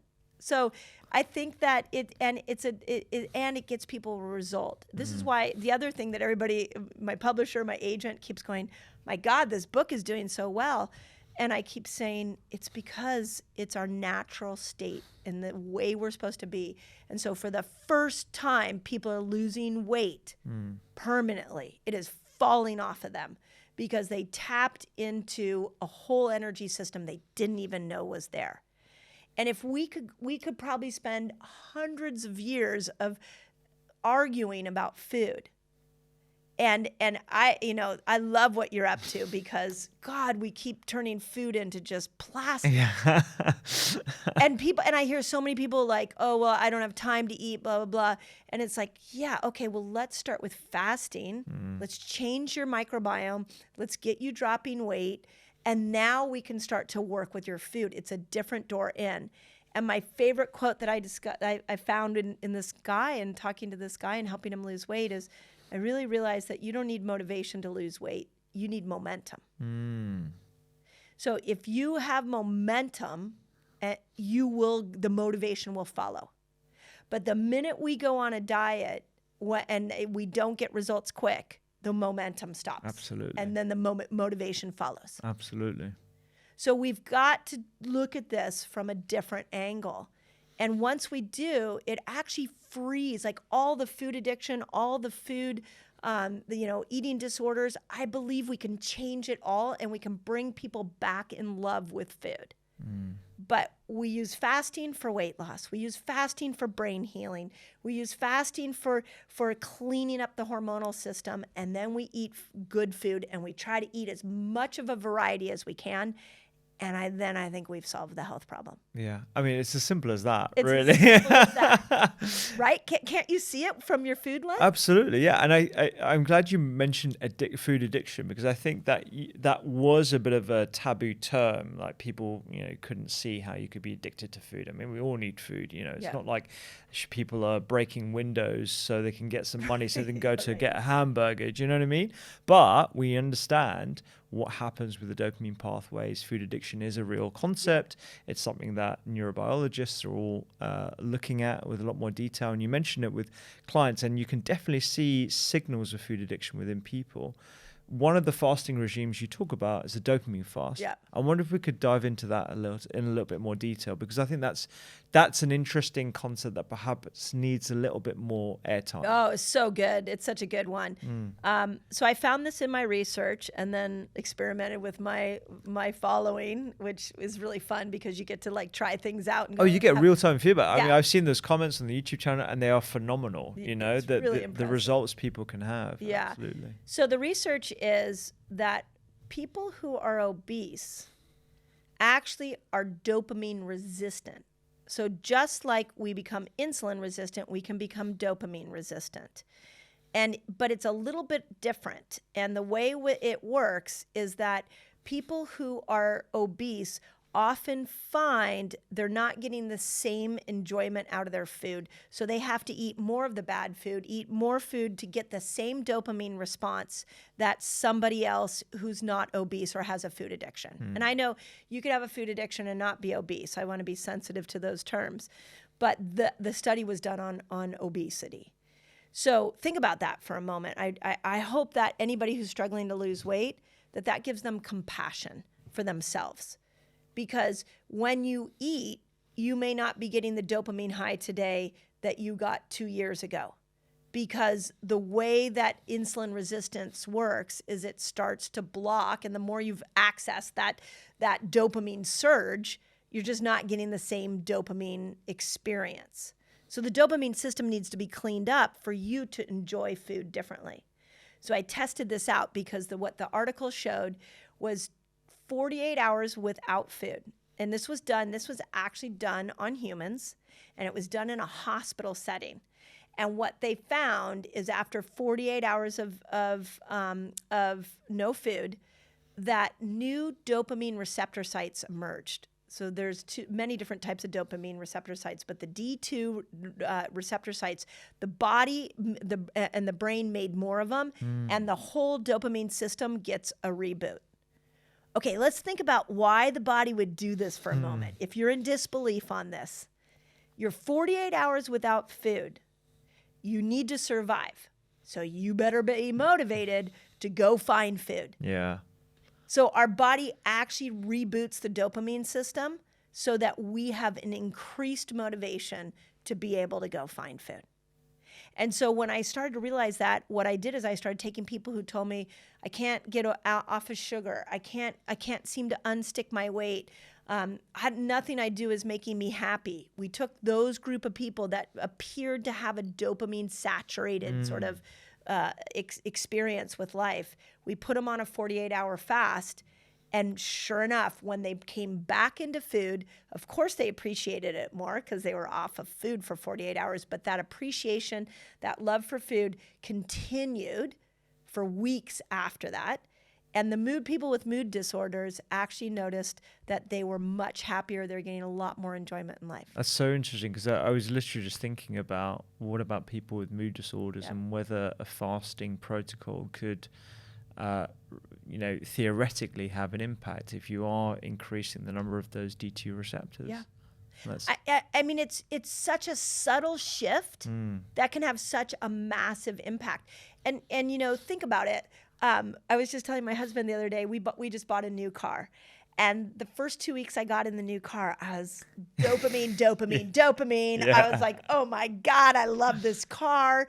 And then about 4 weeks in, I was like, yeah, I like this car.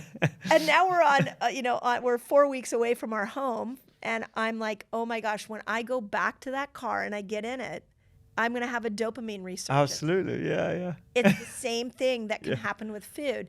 But with mood disorders, there is a dopamine challenge because we're dopamine saturated. Our phones are giving us dopamine. If you just think it, like the way that we can sit on our couch and watch a series over and over. We don't even have to wait till the next week. We can binge watch a series. Yeah. We can pick up our phone and we can order food and have it delivered to our front door. We can chat with our friends. We can get likes and follows, and we are just being flooded with dopamine. So a large part of the mental health challenge is that we're not taking a dopamine rest. Yeah. So if you just go 48 hours without food, and then if you want to put your phone down during that time, if you want to like go into a spiritual place and go really inner, you have really reset your whole dopamine system. And it's not just temporary because you have these new receptor sites that form. Absolutely. Yeah, it's interesting, isn't it? Because this whole concept of dopamine fasting that Andrew Huberman did a podcast on and has made quite popular in the mainstream is so applicable to different areas. And that concept of hedonic adaptation, I think it's called, whereby you have a new phone or a new car or whatever, and you have that like absolute hedonism the first time you use it or you move into a new place or whatever, and then you gradually adapt. You adapt. Yeah. And I'm constantly trying to like pull out what that hedonic adaptation looks like in my own life. The fact that I complain about my phone, for example, sometimes when it crashes, I have to always remind myself to be grateful for the fact that I've got the phone. That's right. Because, it's allowed me access to people like yourself, watching TV on the move and all that kind of stuff. So it's almost like periods of fasting, literal fasting, and fasting from the gadgets and all the things that give us pleasure is something that we all need to enjoy and endure to sort of reignite that appreciation. Yeah. It's such a good point. And it kind of ties into a lot of the themes here, which is rest and recovery. Yeah. We have too much coming at us. Yeah. We have and we're getting addicted to all the information, all the ease that we can make our life.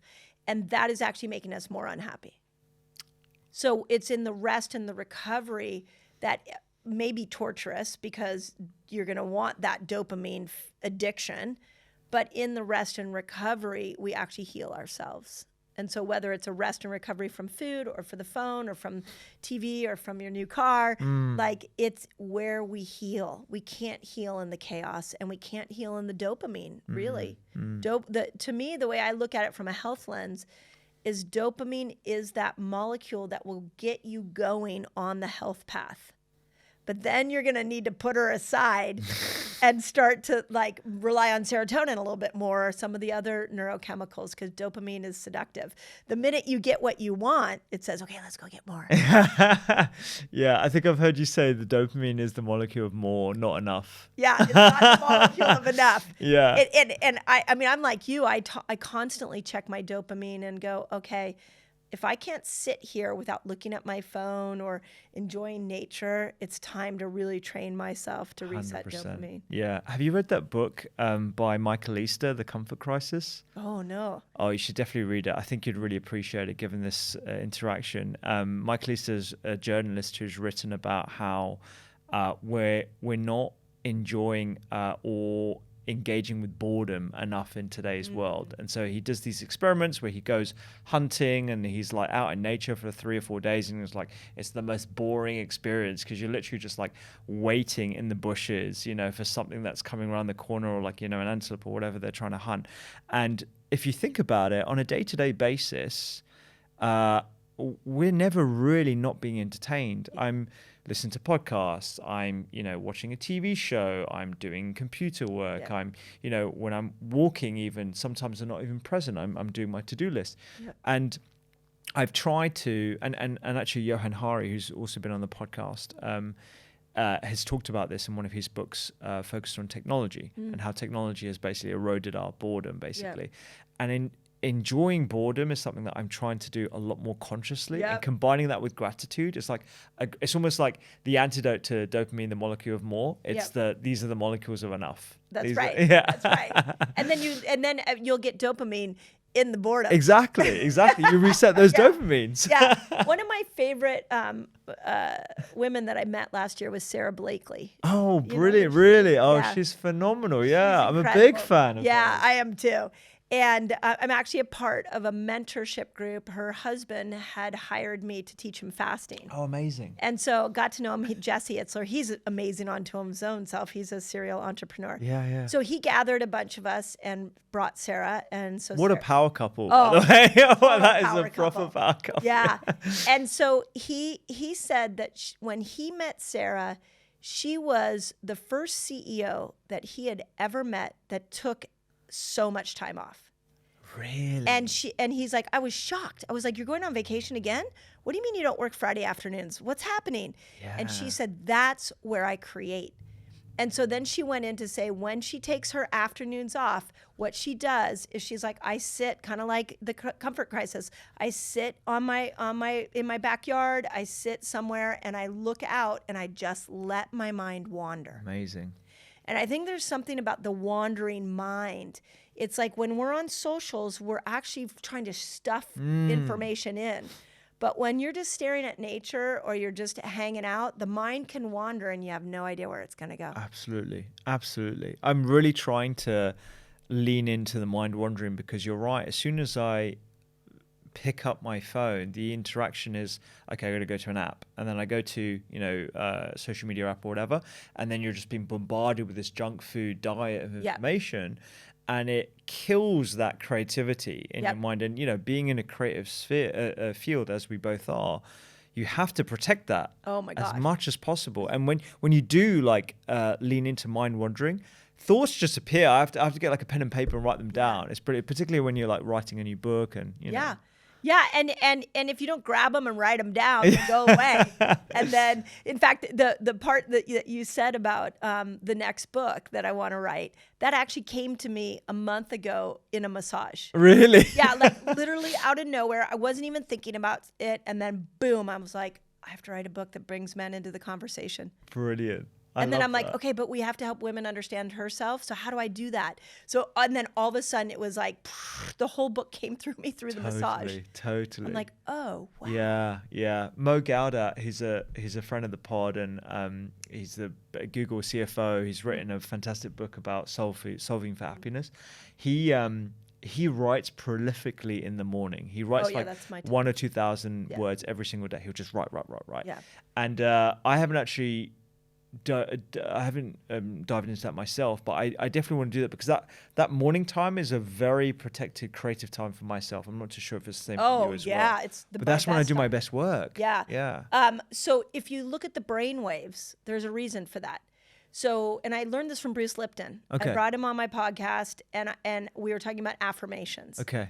And I was like, okay, do affirmations work? And he said, they work if you do them in the right part of where your brain wave is at. So his first thing was, when you go to sleep, you're going, like right now we're in beta brainwave. When you go to sleep, you start to go into alpha, then you go into theta, then you go into delta. And so you go back into the sleepier brainwave. When you're in alpha and theta is when you can reprogram your brain. So he's a believer, like affirmations should be like, you should listen to them as you're going to bed. Or like Joe Dispenza taught us, that create your day kind of thing. So like one habit I learned or I changed after talking to him is instead of getting into bed and thinking about all the things that went wrong that day and all the things I have to do the next day, I've trained my brain to start to think about all the wonderful things that happened that day and obsess on that as I'm going into this deep state. But the same thing happens when you come out of sleep. You go from delta to theta to alpha to beta.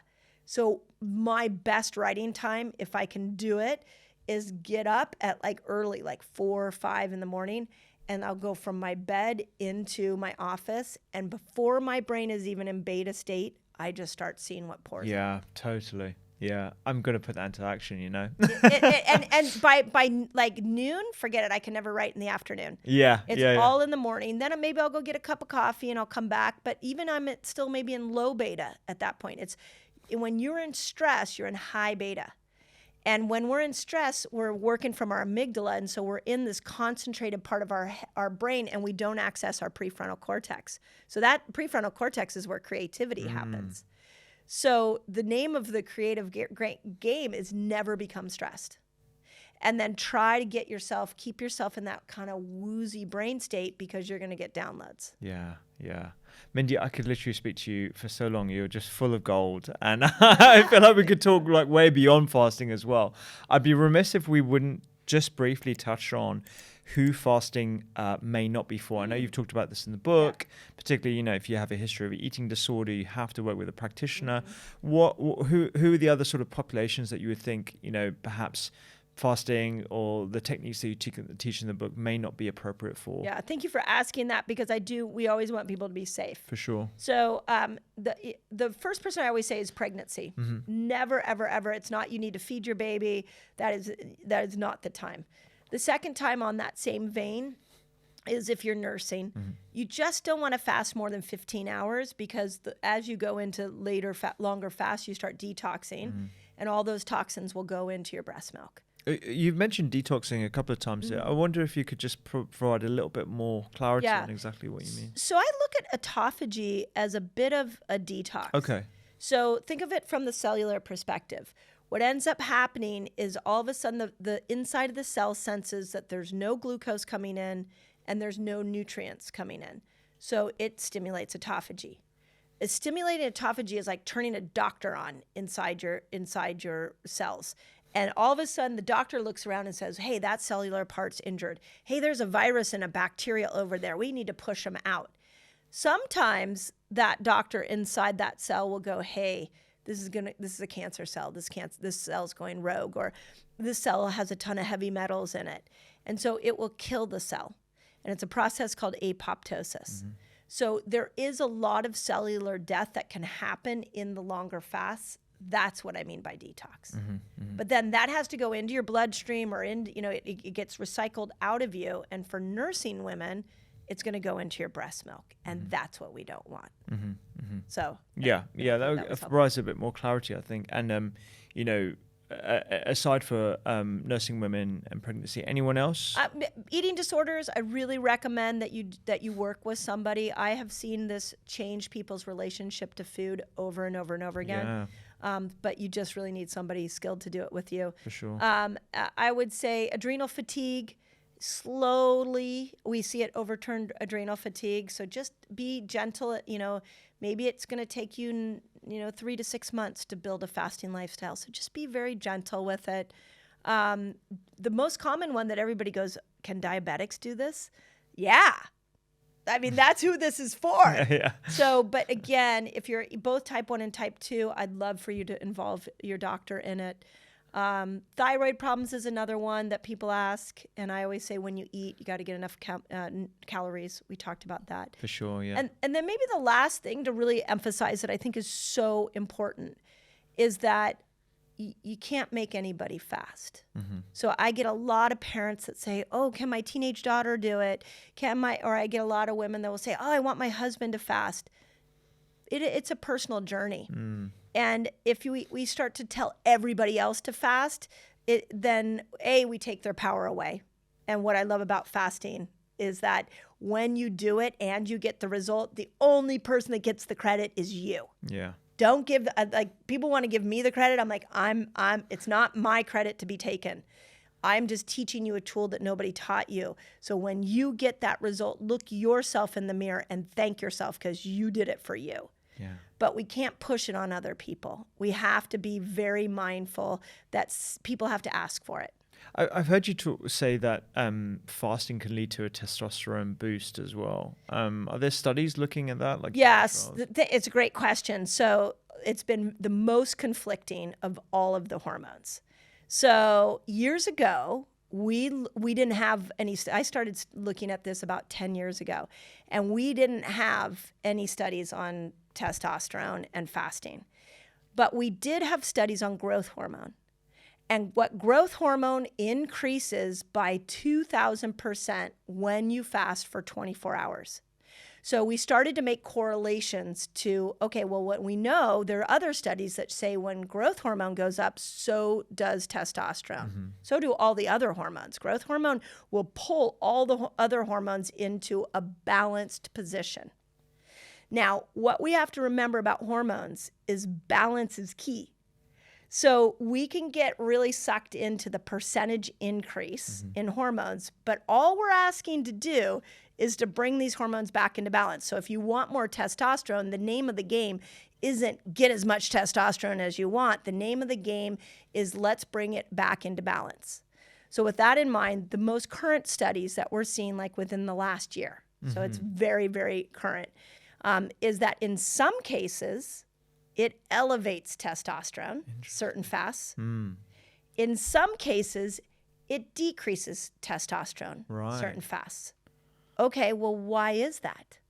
So I would hormonally unpack that and say, if testosterone is being decreased, I think it's decreases because you've got a stressed out person. And so when stress exists, all of those hormones are going to go down. And fasting is a bit of a cortisol burst. Yeah.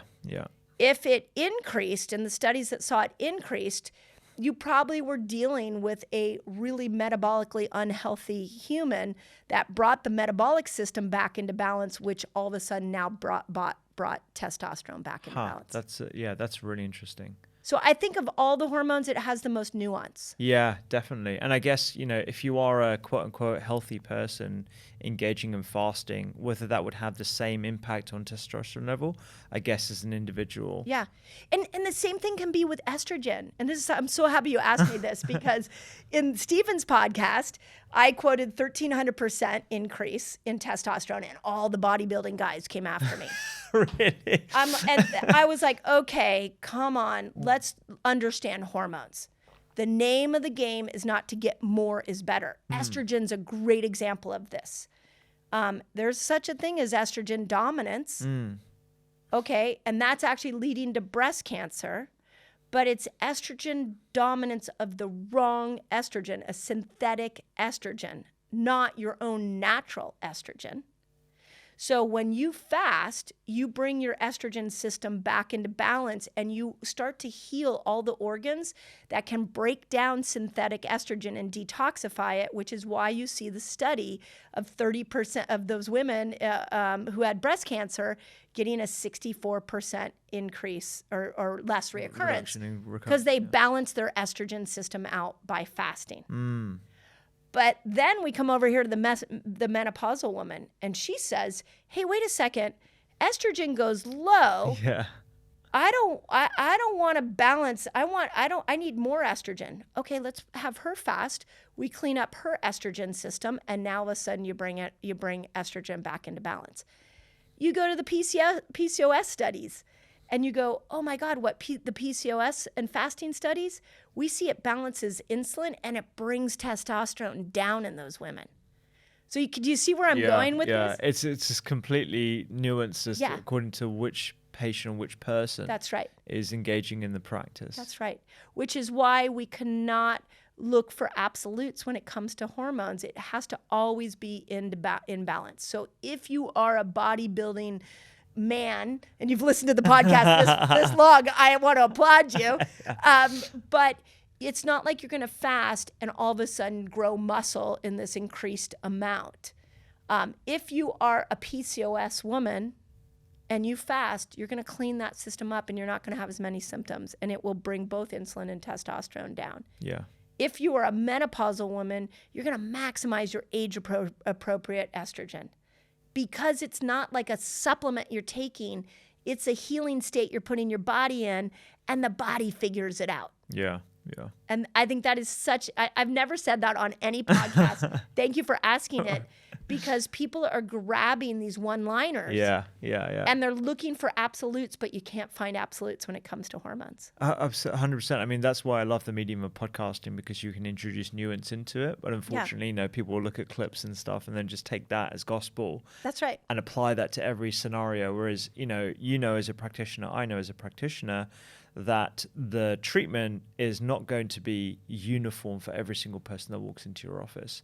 It's going to be tailored. It's going to be personalized. And I think the beauty of this is, hundreds of thousands of people are going to listen to this podcast, and hopefully they're going to take action. They're going to be more informed about how they can be the designers and the proprietors of their own health. Yeah. And that for me, I think, is super empowering. It's and that's awesome.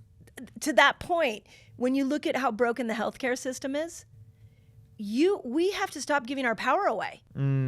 Like, stop giving it away to the doctor, giving it to the supplement, to the medication, to the fitness guru you followed on Instagram. Like, stop giving it away.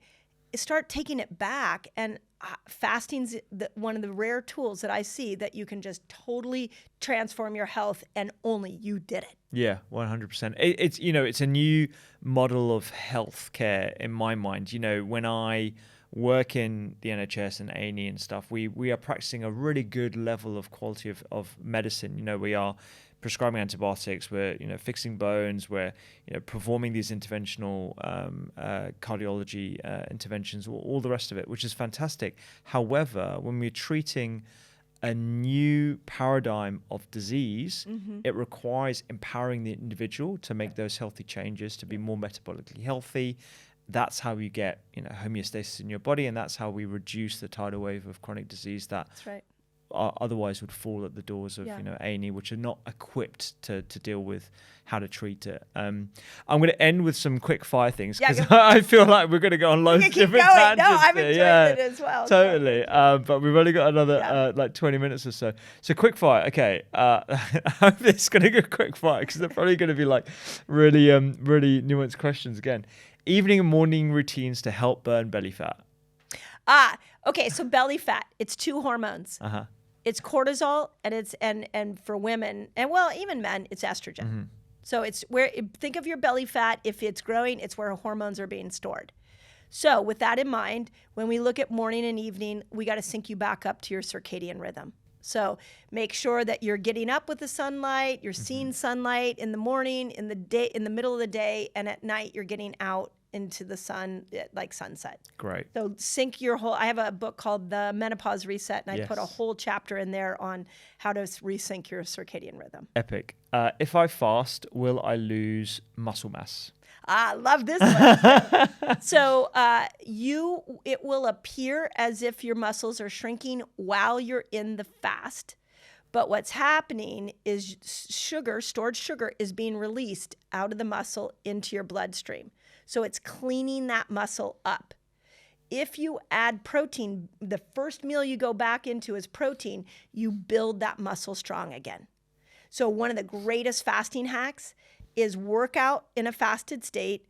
Let's really dump all that glucose out of the muscle, and then go home and power up on protein. So you stimulate a process known as mTOR. It actually builds that muscle strong again. So it will feel like it's shrinking, but it's not. And then I always point out that when you go to work out, what you're doing is you're breaking muscle down to build it stronger. When you're fasting, you're breaking muscle down in a different way so that you can now use food to build it stronger.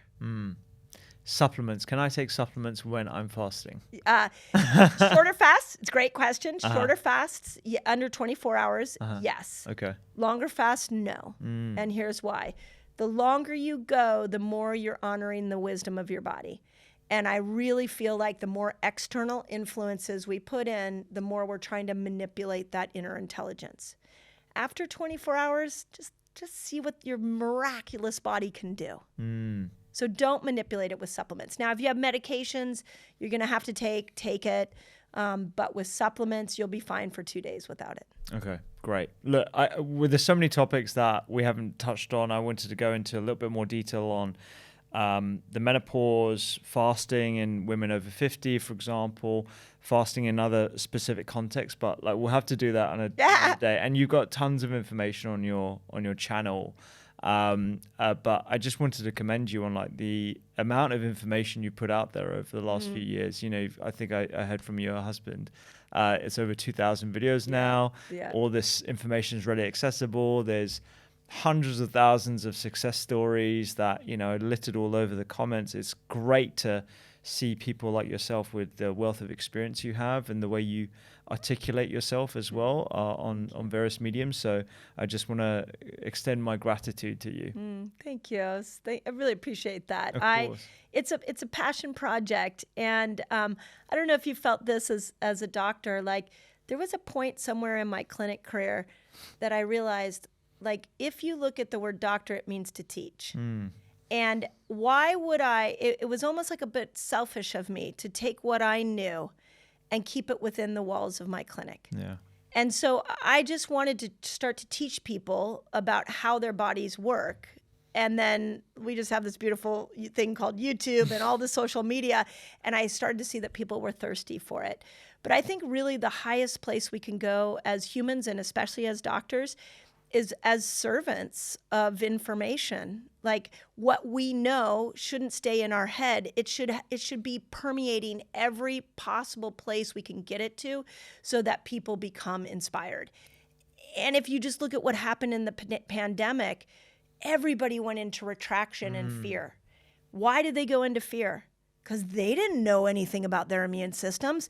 They didn't understand how their body worked.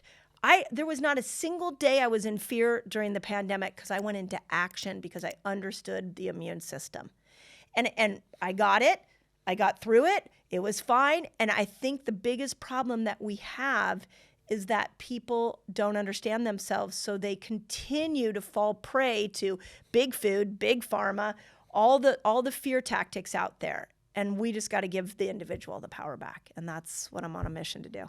Amen. I love that. Thank you. I can't wait to do this again one day. Yeah, in the studio, and I'll cook you some food as well. I'm Oh going to my break God, your that fast would be with that. amazing. That would be amazing. I didn't even ask you which foods that you break your fast with, but we'll get to that. If you like that video, then you will love the full library from the Doctor's Kitchen podcast. We talk about inflammation, immune health benefits, and much, much more about food as medicine, including this video right here that you can click through right now.